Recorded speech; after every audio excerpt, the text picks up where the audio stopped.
Hola, esto es Conversaciones con Sebastián Galliani, episodio 19. Nuestro invitado de hoy es Guillermo Calvo. Guillermo es profesor de Economía en la Universidad de Columbia y es el economista académico argentino más destacado. Tiene una extensa trayectoria académica y ha contribuido significativamente a la literatura económica. Además, ha ocupado cargos en el Fondo Monetario Internacional, en el Banco Interamericano de Desarrollo y fue asesor del ministro Roque Fernández. Bien. Hola Guillermo, buen día, ¿cómo estás? Buen día, encantado. Bueno, un gusto hablar con vos. Bien, vos sos el economista argentino académico más destacado. Pero no solo has tenido una carrera académica brillante, sino que también pasaste brevemente por la función pública en la gestión de Roque Fernández como ministro de Economía, y además fuiste economista jefe del Banco Interamericano de Desarrollo, y cada uno de esos trabajos te requirieron de alguna forma distintas habilidades. Entonces me gustaría un poco que reflexiones sobre tu carrera y sobre el rol del economista en las distintas actividades, ¿sí? Ya que has pasado por todas. ¿Cómo no? Bueno, mira, en primer lugar, tal vez vale a indicar que yo empecé por el lado de política o policy, porque empecé en el Banco Central, cuando Olivera era el gerente general de investigaciones económicas. Y curiosamente ahí me formé, y me formé tanto que nunca terminé la universidad. Es decir, con Olivera aprendí temas bastante técnicos. Estaba de moda Patinkin en ese momento. Y después de los seminarios de Olivera en la universidad, con colegas en ese momento que fueron muy famosos, como Sidrausky, como Rolf Mantel. Así que fue una combinación de policy directamente, porque en la Argentina el tema de la inflación estuvo desde todos los tiempos de mi vida. Y al mismo tiempo teníamos un profesor que le interesaba mucho los temas monetarios y era muy serio. Entonces fue esa combinación, yo creo que ahí yo aprendí que una especie de lenguaje que no sé cuánta gente tiene el privilegio de educarse de esa manera. Yo no agarré los libros y empecé teorema 1, teorema 2, teorema 3, sino empezamos a discutir qué diablos pasa con la inflación en este año, por qué se empeoró o no se empeoró. Y al mismo tiempo teníamos el modelo al lado. Entonces, ¿sirve este modelo? ¿Me sirve Patinkin? Fue una cosa muy, muy curiosa, que ahora yo cuando lo miro en perspectiva, digo, qué privilegio y qué raro que haya sido así. Pero eso significó para mí que nunca pasé el segundo año de la universidad. Tuve la fortuna de que me aceptaran en Yale en ese momento. Y bueno, el resto es historia. Y esa historia yo creo que está muy marcada por esos principios. Al poco tiempo de estar en Yale, en vez de terminar la tesis en Yale, me fui con la Fundación Ford a Perú y a Colombia, donde estuve bastante tiempo. Entre ambas estuve 3-4 años, pensando en términos de policy, pero al mismo tiempo en programas de entrenamiento para estudiantes que querían seguir luego la carrera en el exterior, porque estaba financiada por la Fundación Ford. Así que también otra vez una combinación de policy, encontrándome en América Latina, que es una zona siempre con problemas interesantes para el economista. En cada parte fui encontrando un tema que me interesaba, particularmente en Colombia, teníamos el problema de utilización de capacidad, entonces cómo lo podíamos explicar, y al mismo tiempo yo tenía la obligación de enseñar. Entonces esas dos cosas confluyeron, y luego de ahí, bueno, sigo a la Universidad de Columbia y el resto de las cosas que vos mencionaste. Pero fue una transición de una a la otra que ahora mirada en perspectiva digo que no es muy común, porque no es talento mío, es suerte de haber empezado de esa manera. ¿Qué te digo? Ya que estamos charlando y supongo que estudiantes por ahí van a mirar estas cosas, también tiene sus problemas. Yo me acuerdo que cuando yo hacía eso, me acuerdo muy amigo mío, cuando yo estaba en Colombia, viste que ellos te tratan de usted. Entonces me dice, usted no se va a graduar nunca. Porque la verdad no es una trayectoria aconsejable para alguien que quiere terminar teniendo tenure en una universidad, ¿no es cierto? Así que eso es un poco como yo lo he venido haciendo, y en la medida de lo posible yo diría a los estudiantes, traten de buscar esa combinación. Bien, sí, en esa época no existía, ¿no?, la carrera de economía, o sea, ese seminario de Olivera, del que he escuchado muchas veces, tanto a través de Rolf y a través de Juan Zurruil, también he escuchado del mismo, era lo que básicamente se podía estudiar de economía, ¿no?, en la universidad en ese momento. Así es, así es. Por eso era muy difícil después. Cuando yo empecé ya no existía la carrera. Al año y medio existió, pero era muy difícil confluir a economía, porque uno no sabía muy bien lo que era, excepto por esta cosa de Olivera, que yo además trabajaba con él, y él me dejó entrar, de otra fortuna mía. Una condición de Olivera es tomar mi curso, dinero, crédito y bancos, y si te va bien, entonces te acepto en el seminario. Pero como yo trabajaba en el Banco Central con él, me aceptó porque éramos colegas, digamos. Y yo nunca tomé el curso de él tampoco, nunca tomé el examen de su curso, sino directamente nos metíamos en esto, que es una cosa rarísima. Leíamos Higgs, Valoric Capital. Luego de eso íbamos al libro de Samuelson, Foundations of Economic Analysis, y después un grupito chiquito que yo tenía, que recién el libro acababa de salir, de Debré, Theory of Value, para lo cual tuvimos que estudiar topología, todas esas cosas.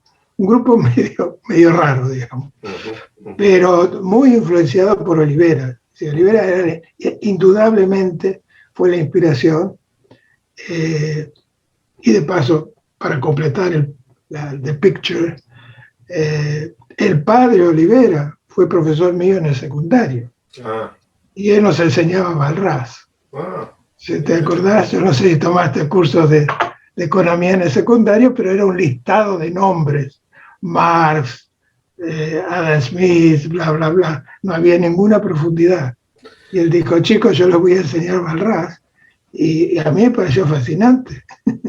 Sí, es así. Bien, pero ¿tenés alguna reflexión?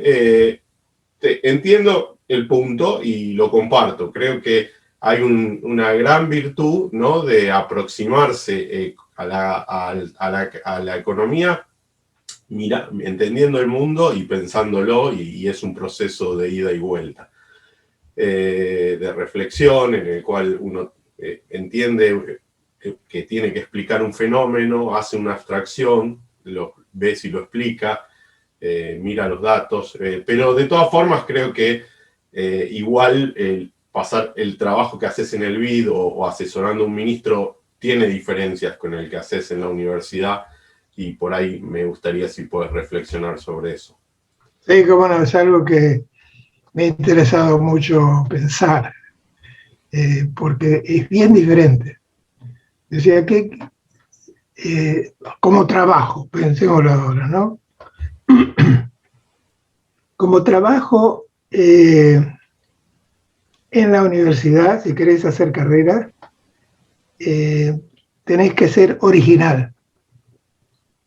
No importa lo que hagas, por supuesto que sí, pero quiero decir, no es tanto el tema, pero si está bien hecho, si muestra que tenés capacidad analítica,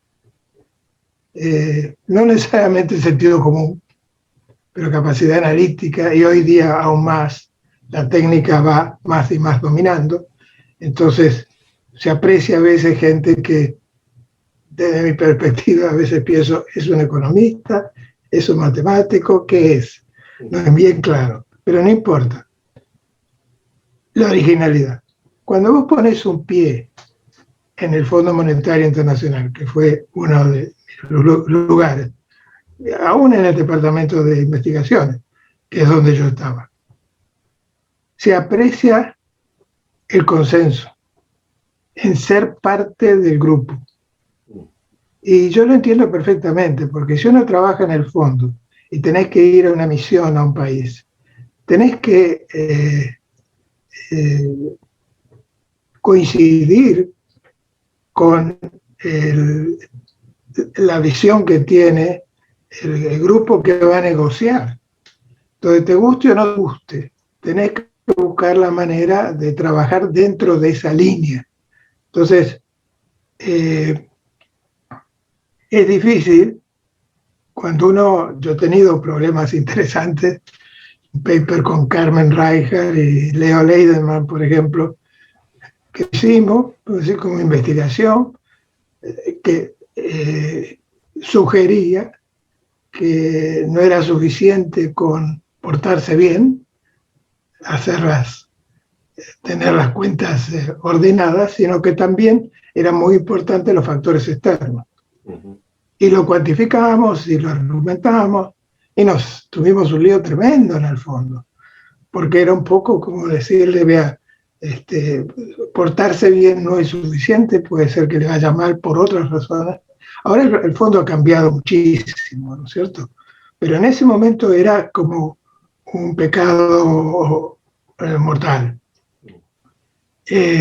Bueno, porque esa era un poco la ley, ¿eh? Y nosotros la estábamos cuestionando, encima éramos peligrosos, porque como eras, entre comillas, científicos, nosotros teníamos un argumento que, desde el punto de vista científico, era irrebatible o rebatible dentro de la conversación científica, ¿no es cierto? Pero no porque fuera una tontería que podías desecharla con facilidad.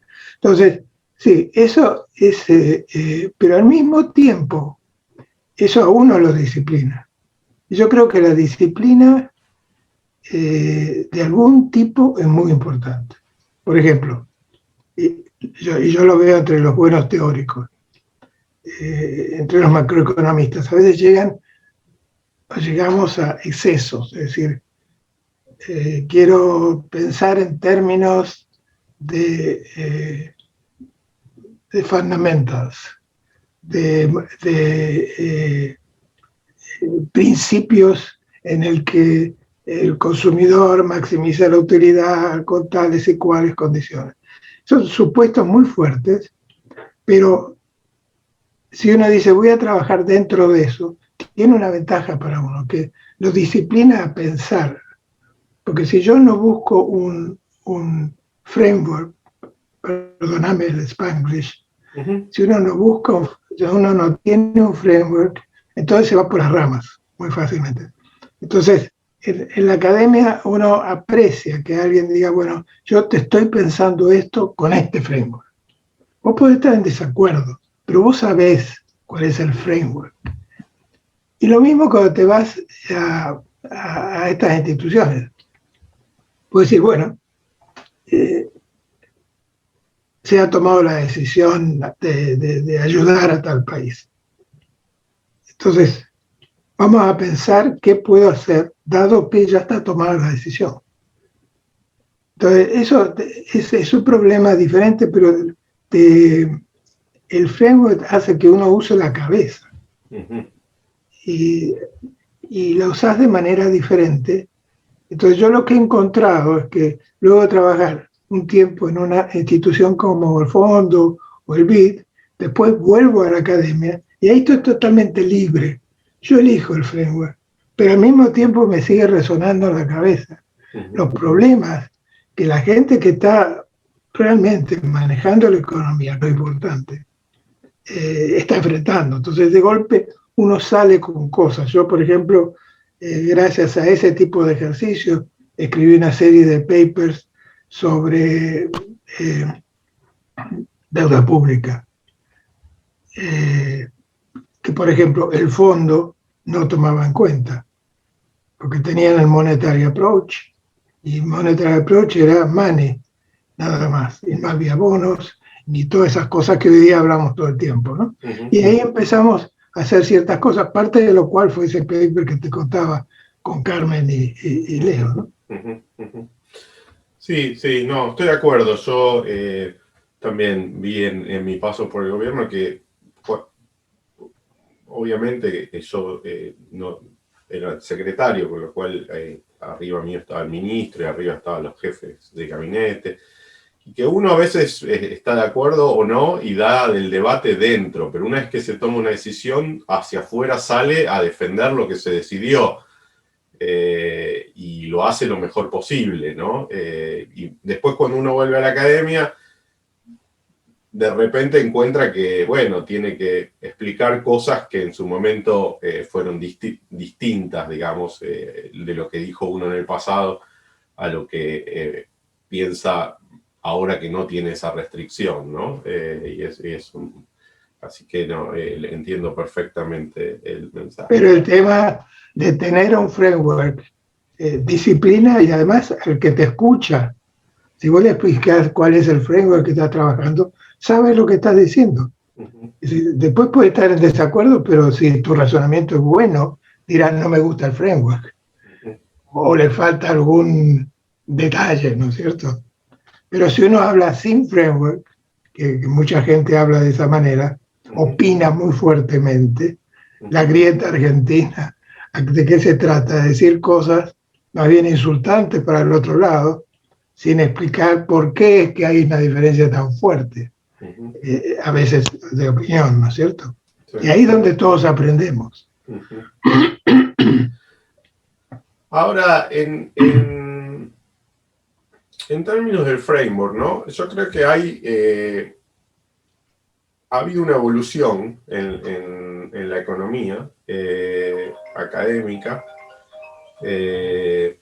muy importante, que es el avance de la economía política, ¿no? De lo que se llama political economy. ¿En qué sentido digo esto? Digo, por un lado, nosotros cuando hacemos economía positiva, o sea, como decís vos, tenemos un framework, pensamos en un environment, en un contexto en el que los agentes toman decisiones y nos preguntamos cuál es la política óptima, cómo responden los agentes a distintos regímenes de política, y podemos decir, esta política es mejor que esta. Pero después, muchas veces vemos que los gobiernos adoptan políticas que no parecen óptimas, y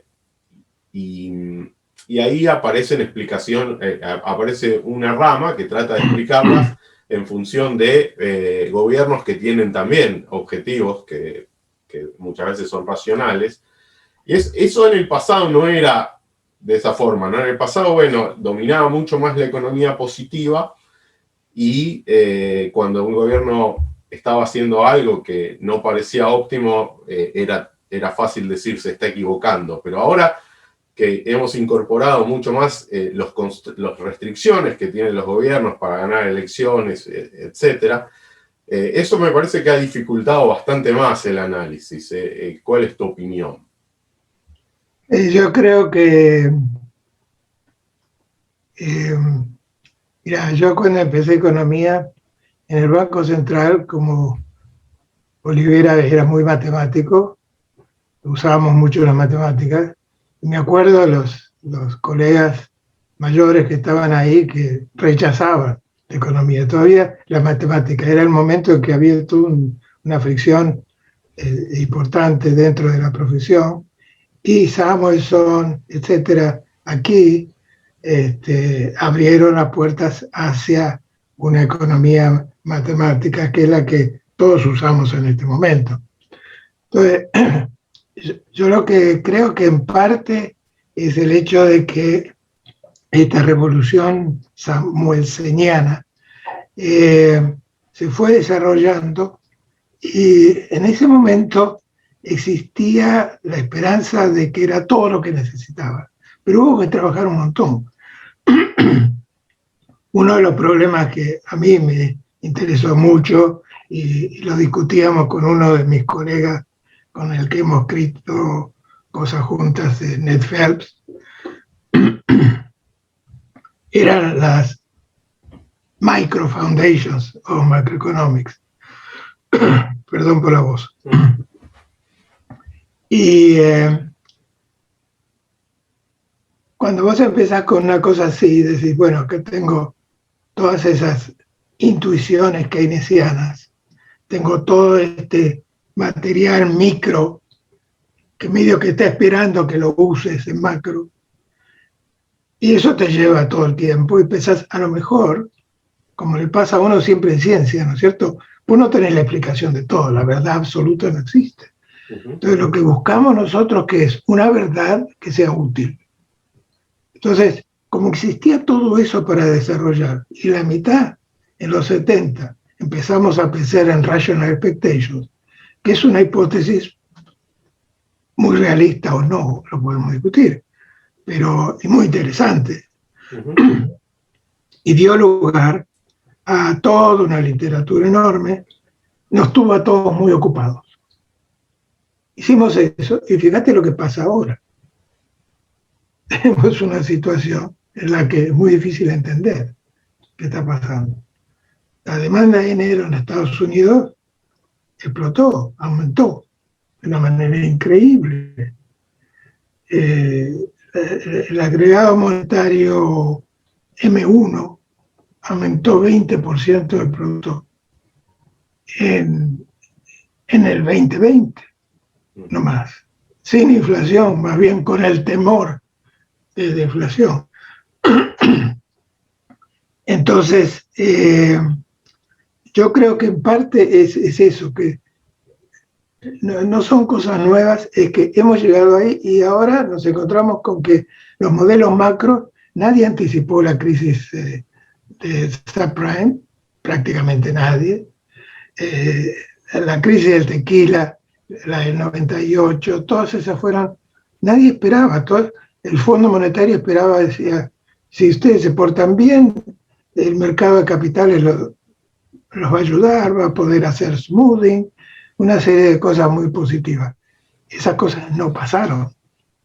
Pero no es un resultado de expectativas racionales que predecir una crisis se vuelve muy difícil.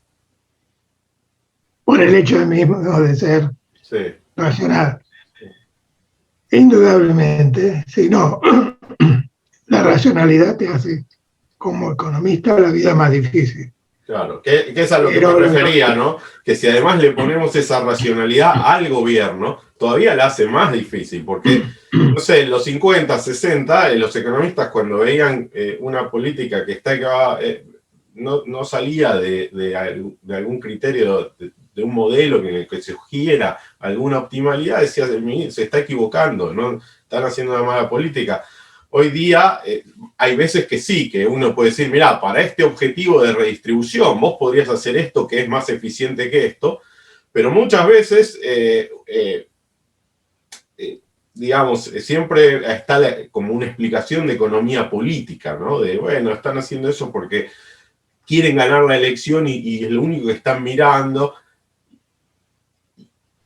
Y uno le puede poner un contexto, y ahí ya empieza a ser más como, de nuevo, normativo, ¿no? Me parece a mí, como decir, bueno, ¿por qué el gobierno se focaliza tanto en el corto plazo y no mira más el largo plazo?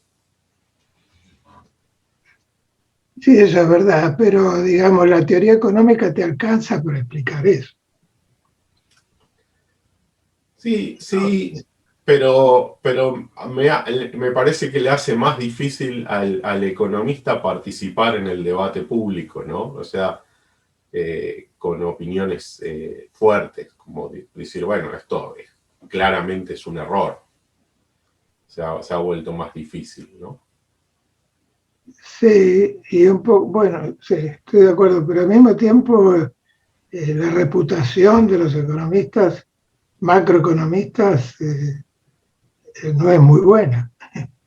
No digo tanto en nuestro país, que es un país que hace cosas muy raras, pero en el mundo, los economistas acá en Estados Unidos, hay muchos que han estado diciendo que ibas a tener una inflación alta y no pasó nada al respecto. Ahora están diciendo lo mismo, entonces, pero nadie, esto es un debate que no tiene mucha consistencia, porque en parte, porque la economía, que en parte porque, déjame tomar otro lado completamente diferente.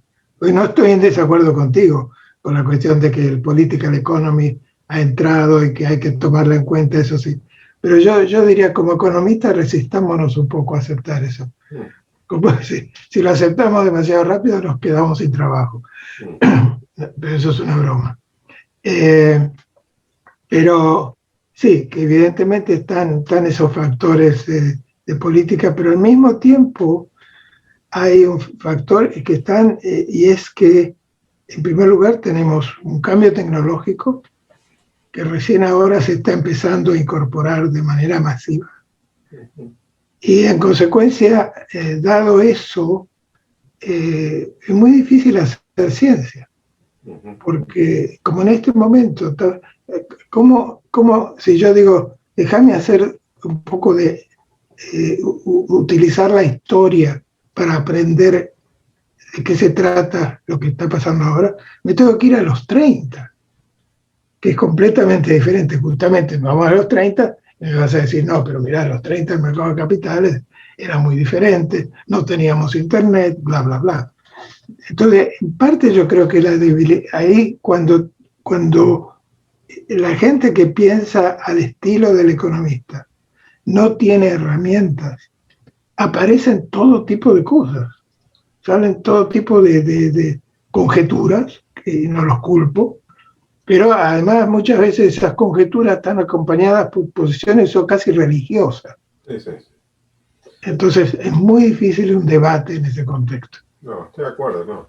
No, yo simplemente que estaba reflejando y la broma es una broma que es, no sé si leíste la lecture, Nobel Lecture de Sargent, que él la hace diciendo que la única vez que lo vio dudar a Friedman fue en una conversación con George Stigler, en que Stigler le dice, pero Milton, ¿vos le das advice a las empresas privadas? Y Milton le dice, no, porque ya están maximizando, no tengo nada que decirle. Y entonces Stigler le dice, ¿y entonces por qué le das advice a los gobiernos? Introduciendo la idea de, bueno, ahora que tenemos political economy, están también maximizando algún objetivo, ¿no? Entonces, esa tensión era simplemente la que quería preguntarte, dado que habías pasado por los distintos roles. Bien, te llevo un poco a tu research, ¿sí? Hoy día uno abre un libro de macroeconomía y encuentra una sección, incluso todo un capítulo titulado The Calvo Model, en la cual se desarrolla tu paper del 83. Entonces me gustaría que le expliques a la audiencia en términos coloquiales qué hiciste en ese trabajo, por qué es tan importante y que reflexiones sobre otras contribuciones importantes en las que has trabajado, como los temas de deuda y sudden stop o inconsistencia temporal y política antiinflacionaria. Que nos ilustren un poco lo que has desarrollado, ¿no? en tu trabajo académico. ¿Cómo no? Bueno, te agradezco el adjetivo. Pero mucho de mi trabajo está inspirado por problemas argentinos, incluido ese paper. Te cuento la historia de cómo viene ese paper. Estaban trabajando sobre esas ideas Ned Phelps y John Taylor. Éramos colegas, estábamos en Columbia, los tres. Y al mismo tiempo estaba yo con Carlos Rodríguez. Y hablábamos mucho, almorzábamos todos los días. Y la motivación de Carlos y mía era tratar de entender la inflación en Argentina. Y la de ellos estaban en el debate de si, porque recordá, estamos hablando de los 70, fines de los 70, en el debate Friedman versus Keynes, digamos. Y acababa de salir Rational Expectations, que le daba aparentemente mucho peso a Friedman y compañía. Ahora, para nosotros, para Carlos y para mí, el tema de sticky prices era medio esotérico, ¿no? ¿Para qué usarlo? En el caso argentino no parecía. Hasta que hubo una devaluación en Argentina a principios de los 80, donde si el modelo hubiera sido de flexible prices, sus implicaciones no se podían racionalizar. No voy a entrar en el ejemplo, en el caso, ¿no? Y ahí yo me empecé a interesar, entonces, en sticky prices y cómo se ponen los precios. Y cómo entonces, porque lo que te da cuando hay una situación de sticky prices con expectativas racionales, ahí fue una combinación de todas esas cosas que estaban pasando en ese momento, uno se pone a pensar, mira, es decir, por ahí yo puedo tener inflación porque la gente piensa que la cantidad de dinero va a subir en el futuro. Eso lo puedes racionalizar de más de una manera, pero con precios que llevan tiempo moverse, de golpe se empiezan a mover antes. Y Rudy Dombush también andaba dando vuelta a eso. Entonces, me pongo a discutir con Ned, que es una mente fascinante, y empezamos a... Porque ellos tenían un modelito de dos eran contratos de 2 periodos, creo, una cosa así. Entonces, ¿cómo hacerlo contratos de mayores periodos? Y ahí yo dije, bueno, déjame que yo me voy a poder a trabajar en eso. Me puse a trabajar, pasé todo un verano trabajando sobre eso, y me salió una cosa espantosa matemática. Differential equation, no sabía, es muy difícil de manejar. Entonces hice un supuesto, que no vamos a entrar en detalles, que básicamente cuando fijas el precio te puede durar para siempre. Y voilà, salió esta cosa que es una pinturita. Yo no diría que es profundo, pero es bonito, porque de una cosa tan compleja salió una ecuación. Y a mí me ayudó a trabajar temas que para mí eran relevantes, porque estaba pensando en la Argentina. Punto. Yo dejo eso, me voy a otras cosas, pasan como 10 años, porque en ese momento eso no fue, yo estaba en Chicago visitando, y dije, ¿doy este paper o no? Y estaba Barro, estaba Sargent, estaba Luca, por supuesto, estaba Friedman. Yo dije, no, si presento este paper con sticky prices me cocina. Y no lo presenté, me fui a Buenos Aires, terminé el paper, bueno, el resto es historia. Pero yo nunca lo pensé ese paper como un paper macro para la macro de Estados Unidos. Más o menos pasan 10 años. Y yo voy a dar un paper y yo estaba en otros temas, ya estaba en SunStop.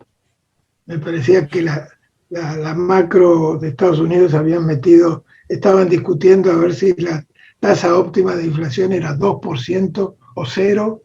Yo dije, no, yo no aprendí economía para discutir ese tipo de cosas. Yo me salí.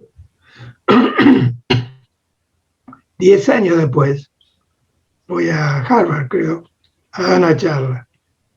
Y me encuentro con Ken Rogoff. Me dice, ¿vos viste qué famoso es tu paper? Yo ni idea, le digo. Y ahí me enteré que lo estaban usando para la macro. Y ese paper tiene más citas. Así, esa es la historia con ese paper. He puesto más el corazón en otros temas como inconsistencia temporal y los temas de credibilidad. Y eso le debo mucho a las expectativas racionales, porque cuando en los 70, principios de los 70, no se podía trabajar la hipótesis, porque había un resultado de Kagan que mostraba que con expectativas racionales el sistema era inestable. Entonces eso se había dejado y se había sustituido por expectativas adaptativas. Entonces cosas tan simples como problemas de credibilidad no las podías analizar. Y entonces, para mí, yo siempre le digo a Tom Sargent que gracias a él, a mí me abrió, él y los que trabajaron con él, me abrió una ventana, me permitió pensar en esos temas. Me permitió pensar en esos temas analíticamente. Eso es...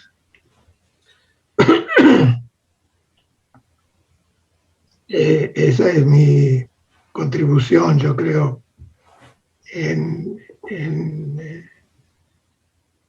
economía monetaria. Luego de lo cual yo dejo eso, me interesan, mi voz se me está yendo, perdón.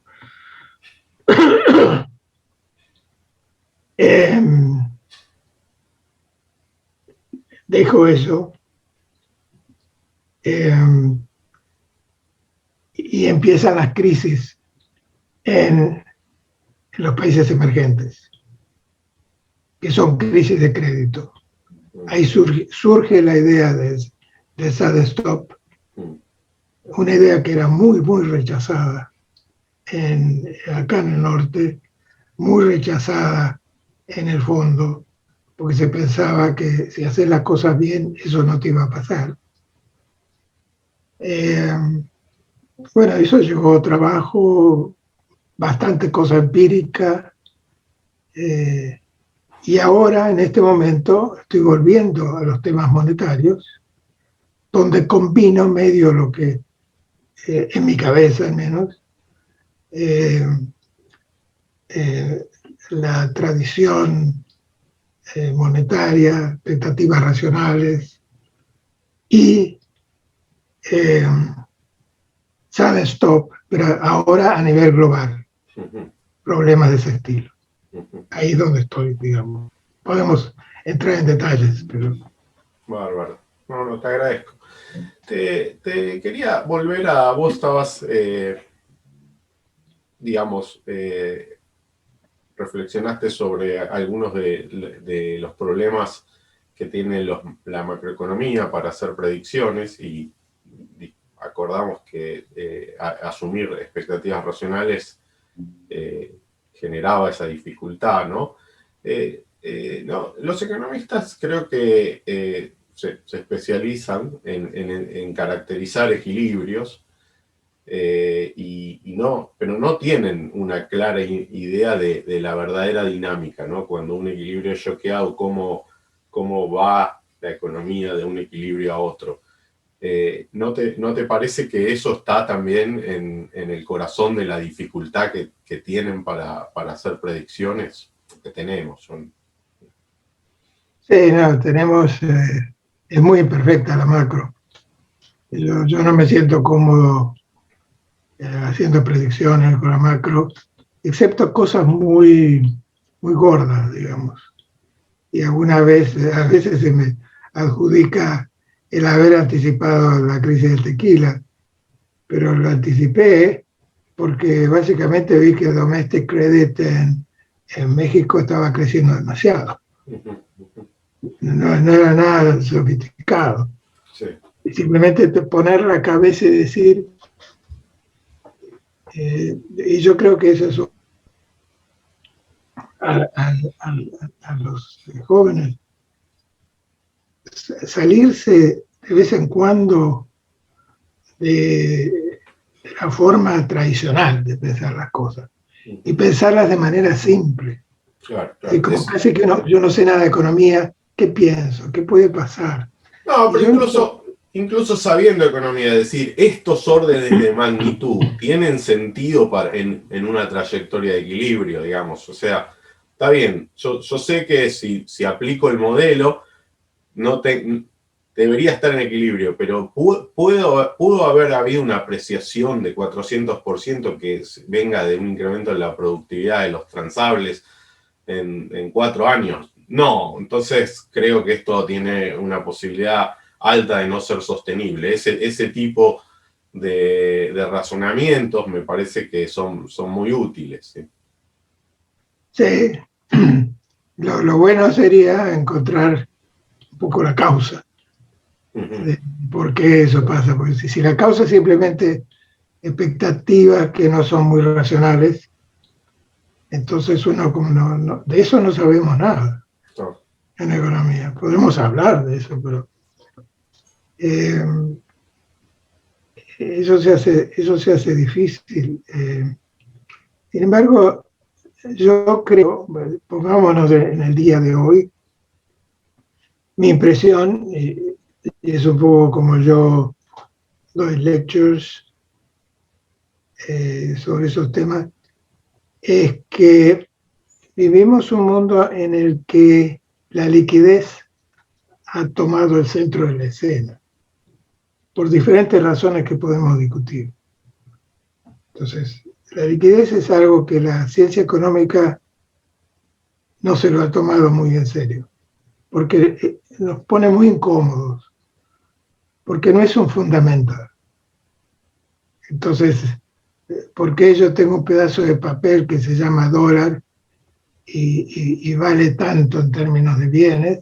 Es un tema que le preocupaba mucho a Keynes, que nos preocupa a todos, y creo que en macro lo que hemos hecho es ignorarlo. Uno se siente más cómodo y probablemente vas a poder publicar más papers y tus chances de tener teños son mayores. Ese es un modelo real, como le llamamos en economía, sin money. Cuando metes money, tenés que meterla de una manera muy simplona y esa te la aceptan. Ahora, si empezás a hacer un modelo donde money es el centro y liquidez es el centro, bueno, ahí aguantate. Yo diría cuidado a los chicos que están haciendo carrera. Ahora, yo creo que estamos ahí, yo estoy trabajando en esas cosas. Sí, me enviaste un paper en la tradición de Klauer sobre esto. Exacto. Y además con una intuición o conjetura de Keynes que yo la tenía la había pensado, y siempre que pienso algo que digo, es medio original esto, voy y miro la teoría general, y ahí estaba, esa cita que está. Él no hace más que eso, esa cita no la usa después. Pero él dice una cosa muy simple, dice que si yo tengo sticky prices, vos y yo que trabajamos en universidades, nos pagan un salario por el año y estamos dispuestos a trabajar, por eso quiere decir que estamos dispuestos a tomar el papelucho y vamos a dar a cambio nuestros servicios. Estamos dándole un backing up, un apoyo, un valor real en la gente que fija precios que son sticky, que todavía es una cosa bastante válida. Entonces, a mí me gusta mucho eso porque te da una especie de justificación para pensar que ciertos dineros, el peso argentino no entra ahí, ciertos dineros, particularmente el dólar que se usa en todo el mundo, tiene un valor por sí mismo porque la gente, porque se fijan precios en eso y en todo el mundo. Entonces es un referente.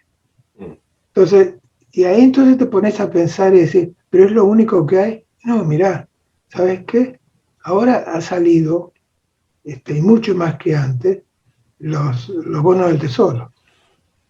También son liquidez. ¿Por qué? Bueno, yo te digo, porque la tasa de interés sobre esos bonos es casi cero. Entonces, y eso es más o menos es lo que es money, finalmente. Entonces, y ahí uno empieza a pensar y te das cuenta que, bueno, que Estados Unidos tiene esa capacidad, por eso han aumentado la oferta de M1 20% del producto y no se ven los precios. En la Argentina estaríamos volando, ¿no es cierto? Entonces, ese es un poco, no voy a entrar en detalle, pero es un poco, yo pienso que ahí donde estamos, como estamos ahí, es una rama de la economía que estamos aprendiendo y que creo además que la tecnología ahora, fíjate las fintechs, todas esas cosas están saliendo cuasi bancos por todos lados. Y eso tiene liquidez y afecta el crédito, afecta el nivel de precio, en fin, una serie de cosas. Y en consecuencia, por eso yo pienso que en este momento, si vos me preguntás, por ejemplo, para darte el bottom line, vos pensás que el problema va a ser la inflación en el norte, yo diría, mira, no tanto la inflación. Yo creo que hay un montón de liquidez que se ha puesto ahí, reemplazando cosas que se rompieron, que no sabe muy bien dónde ir, que se quedan en dólares porque como los precios son estables, es un buen puerto para esperar. Pero de golpe se te va Bitcoin, se te va a ir a otro a jugar, todo lo que vamos a ver es un montón de volatilidad ahí. Mi temor es que de golpe la volatilidad esa se vaya también al mercado bursátil, que es otro que uno ve que ha subido sin que los fundamentals estén muy claros, ¿no es cierto? Pero no, perfecto, te entiendo, pero yo tenía una preocupación un poco distinta y que te pensaba preguntar porque está un poco relacionado con el trabajo que vos hiciste sobre inconsistencia temporal. O sea, los países desarrollados, entendiendo este problema, se movieron a desarrollar instituciones en las cuales los bancos centrales son independientes. Eso les permitió tener inflaciones muy bajas, a un punto que, como el que vos decís, que ya no valía la pena discutir si 0 o 2 o 3, pero muy bajas. Sin embargo, los déficits fiscales se mantuvieron en muchos países y con la crisis de 2008 y ahora con la pandemia hubo 2 picos seguidos de subas de déficit, con lo cual los niveles de deuda de muchos países están muy altos y eso parecería que puede requerir cierta inflación, ¿sí? Para hacer una licuación parcial de esa deuda. Dado que la mayoría de esa deuda está emitida a tasa fija, ¿sí? Con lo cual es licuable.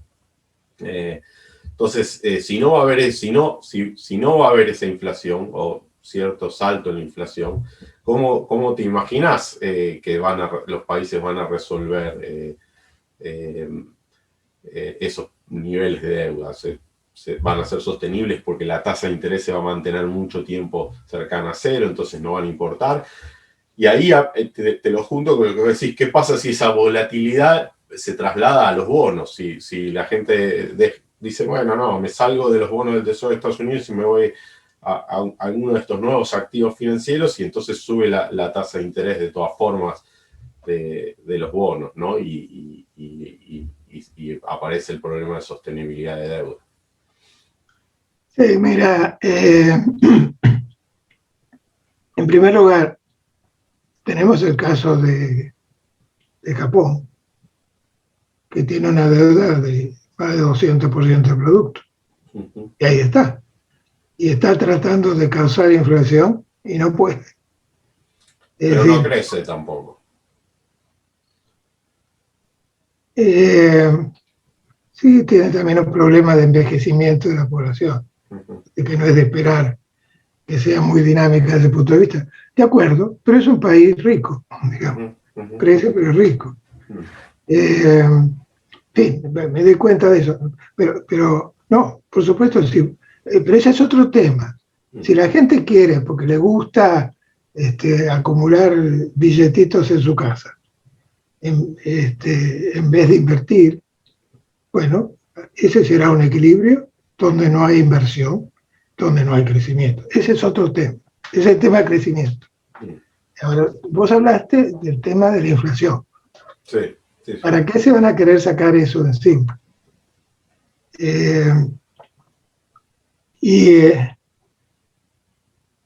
Sobre eso es muy difícil, es fácil opinar, es difícil tener ninguna seguridad hacia dónde vamos. Yo creo que en este momento mi impresión es que la crisis del 2008 fue muy seria financieramente, destruyó la credibilidad de los asset-backed securities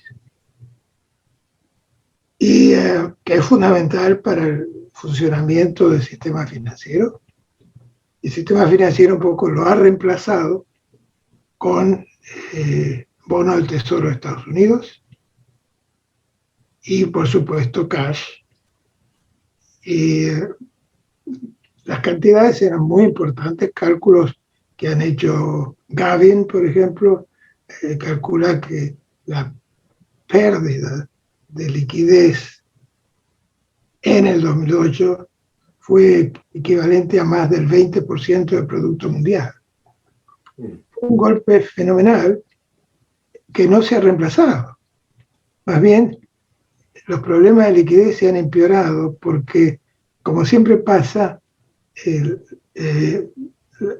la política económica, como se dice en inglés, they fight the last war.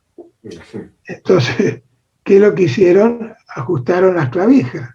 Entonces le pusieron más regulaciones a los bancos, una de las razones por la cual la plata se fue a los fintech, donde tenés menos regulación y puedes tener más problemas en el futuro, ¿no? Entonces, mi impresión es que ese accidente no ha sido solucionado y vimos que a pesar de que aumentó la cantidad de dinero, que mi manera de pensar reemplazaba a los toxic assets, como les llamamos, en el momento que ellos tratan, fíjate, a fines del 2017-2018, que la Fed trata de decir, vamos a volver, bueno, en primer lugar el famoso taper tantrum, el 2012, simplemente la indicación de que iban a dejar de aumentar la liquidez a ese ritmo, creó problemas. Y eso fue hasta el 2018-2019, una crisis por eso. Y en el 2020 vino esta otra cosa, ¿no es cierto? Y ahora pusieron liquidez a un ritmo muchísimo más grande del que venían trayendo antes. Entonces yo creo que estamos en un mundo en que todavía la liquidez es escasa. Eso es un poco. Parece que es mucha, pero no la hemos puesto suficiente. No estoy seguro de que ahora ese sea el caso. Es decir, eso lo podemos discutir, ¿no es cierto? Pero por eso yo vengo del otro lado y pienso que la inflación no lo veo como un problema. Ahora, mirado bien a futuro, no sé, va a haber cambio tecnológico, no tengo idea, de repente desaparece el dinero. Ok. Bueno, es un punto muy, muy interesante.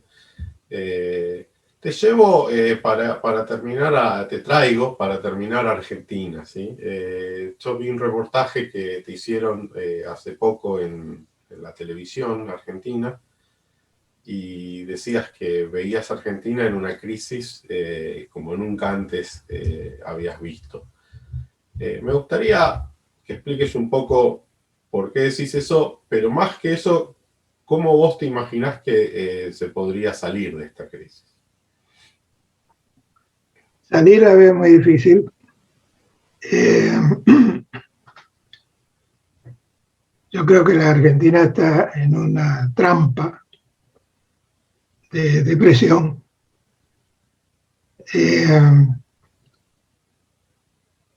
Donde el Estado ha reemplazado bastante al sector público, al sector privado, que es algo que uno no hubiera querido que pasase, pero luego de que sucede, cuando uno ya se pasó al otro, que yo pienso mucho en términos de equilibrios múltiples, cuando te agarra ese Nash equilibrium, que es malo, porque los incentivos están todos mal, es muy difícil salir de ahí. Porque tiene que ser algo mucho más brutal que simplemente ir y hacer un ajuste fiscal aquí y allá o un arreglo con el fondo. Eso es lo que yo no veo. Y la gente que está manejando ahora la economía me da la sensación de que no entiende cosas muy básicas. No digo que tengan malas intenciones, yo no estoy en eso, pero nomás escuchar al presidente decir que si uno le baja el impuesto a las firmas, entonces se van a llevar la plata y no va a haber inversión. Es decir, está diciendo, bueno, saquemos la plata, cualquier tipo que tenga más que para comer, repartimosla. Supongamos que vamos a hacer, ya sabemos que eso no va a ninguna parte, no dura. Entonces, decirlo y decirlo tan abiertamente,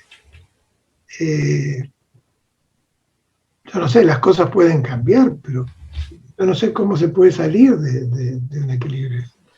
Sí, se lo ve muy difícil porque, estoy de acuerdo con vos, se lo ve muy difícil, se ve además que un segmento importante de la población vota este tipo de modelo económico, ¿no? O sea, hubo todas unas reformas en los 90 y todas esas reformas que yo creo que en general estaban en la buena dirección, fueron revertidas, no quedó nada, y de todas las pocas o muchas reformas que ha hecho el gobierno de Macri económicas, también fueron revertidas en 6 meses. Entonces, me parece que tenés razón de que hay que hacer algo muy grande y muy rápido, pero el problema es que muchas veces cuando uno desarma lo que hay, lo que muere rápido, pero lo que crece necesita ver que eso se va a sostener, ¿no? Y en la medida en que eso es muy difícil con un electorado que no lo apoya, bueno, es muy difícil que vengan las buenas noticias de esas reformas. Y entonces son muy fáciles de revertir. Exactamente. Precisamente por eso yo decía que es una trampa. Es una trampa. Es fácil decir, hay que reducir el Estado. Sí, sería ideal. Pero el punto que vos hiciste es que tenés que dar aliento, confianza al que va a reemplazar el Estado. Yo creo que el sector privado es el que debería estar haciendo el trabajo, no el Estado. Pero sí, pero para eso el Estado tiene que salirse. ¿Cómo hace uno para gobernar sin gobernadores? Es algo que más bien habría que darle la llave a otro, que fue una de las propuestas de Rudy Dombush con Caballero, si te acordás, sacó una nota. Sí. Bueno, el problema es como que, o sea, encontrar dónde, o sea, a mí me parece que de alguna forma hay que sacar del juego democrático algunas decisiones, pero eso lo tiene que hacer la misma democracia, con lo cual no, es una trampa, ¿sí? Exactamente, por eso mismo. Bueno, Guillermo, te agradezco muchísimo la conversación, ha sido un gran placer y quedamos en contacto. Al contrario, gracias a vos. Hasta luego. Hasta pronto.